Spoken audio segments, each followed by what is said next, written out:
Well, having spent about 45 years working in biomedical research, the agricultural community is just beginning to realize what we've been dealing with for the last 25 years. And I think probably the most significant thing right now is the fact that rather than really trying to change public opinion, they're trying to change the environment that we work in, particularly through state legislation. NABUR tracks the state legislation, and there are generally about 300 bills a year that come in the state area, or things like Proposition 2 in California, and many of these are aimed at either breeding or agricultural operations. It seems like we're making in this country, or changes are being made, decisions being made, forced upon producers that have great economic impact, certainly in many cases, that are based more on perception really than fact or science. And that's what I find frustrating and concerning, that the fact doesn't seem to always enter into the debate or in the discussion. That's true, and that's historically the way it's been. A group like NABUR, that our goal is to see that regulations are based on sound public policy, but that's not what's happening. Particularly in the agricultural arena, as we monitor that, is they're going to the big corporations that are the big purchasers, and it's almost embarrassing them publicly in order to get them to change their requirements and push that back down on the producer.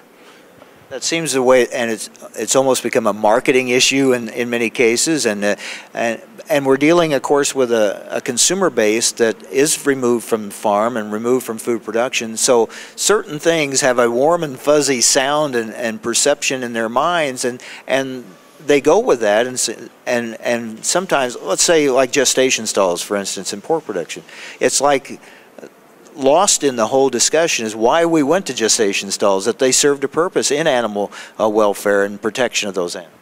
Yeah, and I think one of the things you have to put in perspective is the animal rights movement has really exploited three facts of our culture. One is this country is in love with their animals. Two, we're pretty scientifically naive.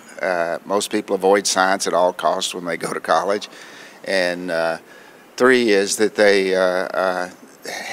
they've lost our agrarian base. People just don't understand the issue of husbandry, and or stockmanship, whatever you'd like to call it. So again, they see the chicken in the refrigerator at the grocery store, and they don't know where they come from. So how does agriculture, especially animal agriculture, deal with that? It seems like constantly trying to play catch up, and in some cases you wonder if we can, once those perceptions are out there, it's very hard to change.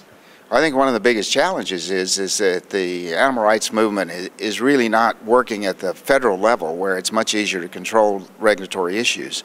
They're working at the local and state level. So I think that's a huge challenge for agriculture, because it's different in every 50 states. HSUS has someone in every state working the regulatory issues.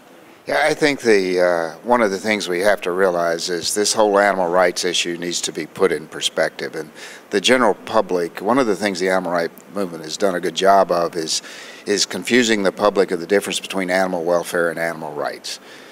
So the public basically considers animal welfare animal rights, and they want animals to be treated humanely, but they still support man's use of animals in terms of pets and in terms of agriculture. So I think that society is not going to change enough that it's going to push it to that direction. It's just going to make doing business much more difficult. It's hard to educate the public. Our sister organization has been trying to do that for 30 years. I just think you just have to stand by and take the high road and show people what you do. In the research arena, when we bring people into the facilities and see the level of care that the animals get, they totally change their mind about what's going on. And I think we just have to re-educate people to what stockmanship is and how much value that farmers put in their animals.